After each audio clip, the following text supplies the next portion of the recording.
My dad's name is Samuel Rihachi Yasui.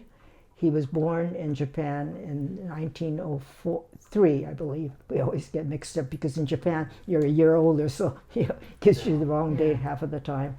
And he came to America at the age of 15. He worked as a houseboy, and he got his name Samuel Rihachi Yasui. He was Rihachi Yasui, and one of the grandchildren asked, "Grandpa, how'd you get your name?" And he said, "Mandy, it was just like being a dog." He said he worked as a houseboy, and they just lined you up and said, "You're Samuel. You're Richard." They just assigned you a name, and that's how I got my name, Susie, because when I was at the hospital, they said, "We're not going to call you Satomi. You're going to be Susie." So your names were just given to you left and right, which to this day I feel that was so degrading for someone to just assign you your name. When my dad came to America being a houseboy, and he also worked pruning orchards, and he also was a fisherman. So he was, fishing sardines in Monterey Bay, he said. The sardine, he remembers the sardine runs and all that type of thing, and Pismo Beach. And so he had quite a background. And at the age of 15, and he only got 25 cents an hour, he said, working at that time. I'm very blessed. My dad was a great person. He worked hard from 4 a.m. to 7 p.m. almost all the time that he was farming. He farmed with my uncle and my brother. My brother did not go to college. He wanted to be a farmer, so he helped my dad. He was able to purchase with only having an 8th grade education. He managed to teach me. He lost all his equipment when he went to camp. He had lots of negative things that had happened to him.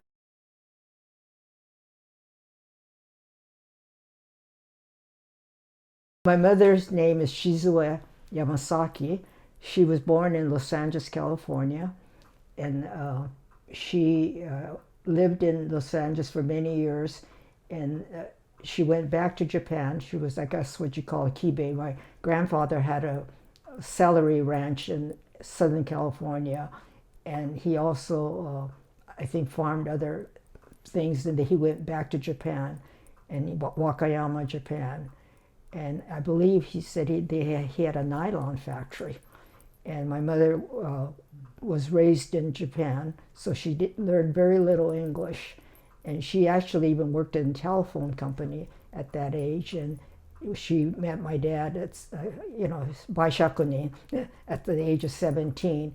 And it took my dad 3 tries to marry the same woman. He said he was denied the first 2 times. But my mother told us that she had a say-so. My grandparents asked, did you have to go to bury, my dad? And she said, no, my parents asked me if I wanted to go. So at the age of 17, she got married and came to America. And since then, in 1930, I believe, she never went back to Japan for many years until I think it was about her 60th wedding anniversary when she went back to Japan. My mother was a very creative. She was very talented. She was very spiritual. My mother, not even speaking English, although she was in the hospital, she would come out with English phrases that I never knew she knew. She was a self-taught seamstress. She made all our clothes. She even made men's suits. I mean, I was so ungrateful. I remember my sister and I growing up, we wanted a store-bought dress. We didn't want, and we have a picture in my album, our first store-bought dress that was bought at Sears or Penny's. We were thrilled, okay? But she was very spiritual. She was very caring, and she had lymphoma at the age of 72. And I don't know whether it's environmental or not, but she had cancer, and she had many chemo treatments and medicine. And the doctor at the age of 72 gave her a life term of 3 years, that you would only live 3 more years. She was treated at Davis Hospital with an oncologist and a family doctor that we know personally. And my mother was so grateful for what she was getting, treatments and everything.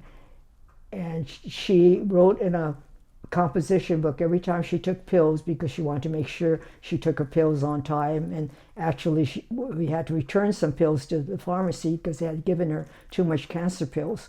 And so she would count them, and she said, "I don't think I'm supposed to take all of this, you know." And so after she passed away, I had some friend translate what did she write in her journal. And every day, not every day, probably 3 times a day when she had to take her pills, she wrote in her journal, "I'm so thankful for this medicine. I'm so grateful for this medicine. I appreciate everything you can." She appreciated life. She did not take anything for granted. Surprisingly for her oncologist and her doctor, she lived 7 years instead of her 3 years that they predicted. The doctor told me that she's in a medical journal at Davis, and he, at the funeral, said that medical doctors cannot explain something like this that happens to people. So we enjoyed my mother all the time she had with us.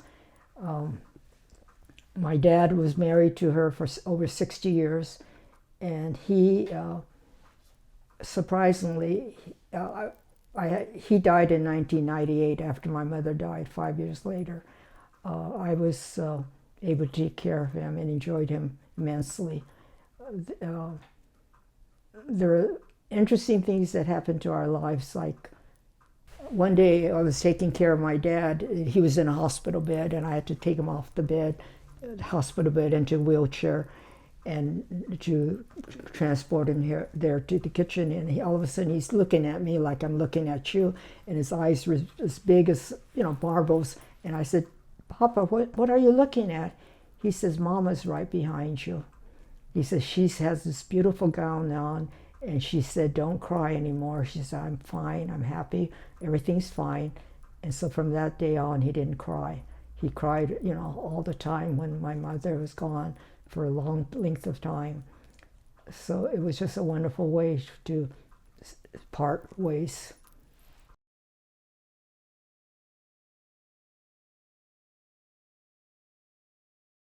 My brother, Ken, was very successful.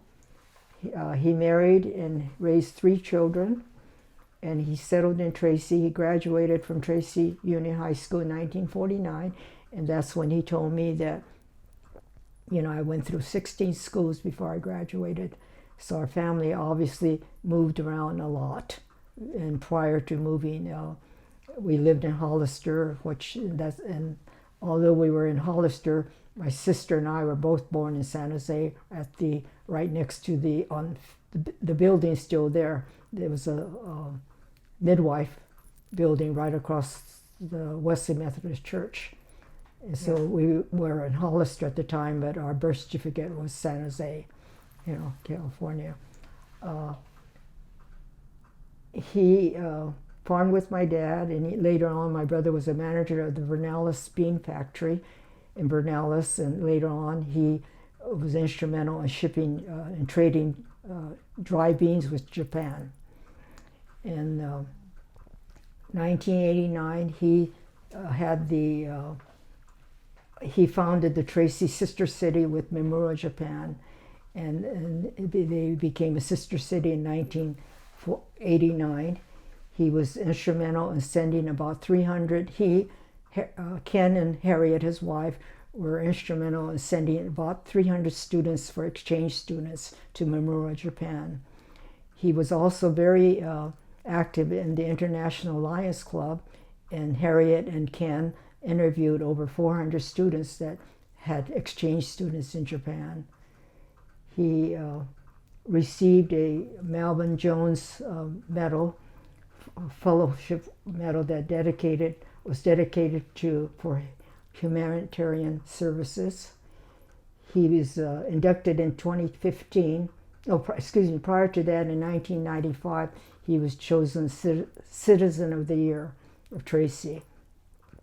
In 2015, he was inducted to the Agricultural Hall of Fame.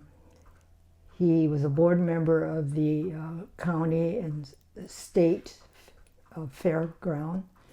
He was he was also the board member of the San Joaquin County Fair for many years. A park was named for him, Ken Yasui Neighborhood Park in Tracy. And someone said, did you give them the land? And he said, no, I didn't give them any land. They just named this park after me. So the park is there in Tracy. I feel that even though the hardship that he had endured and not going to college, that he certainly has contributed to the community in Tracy, California. He died in 2019.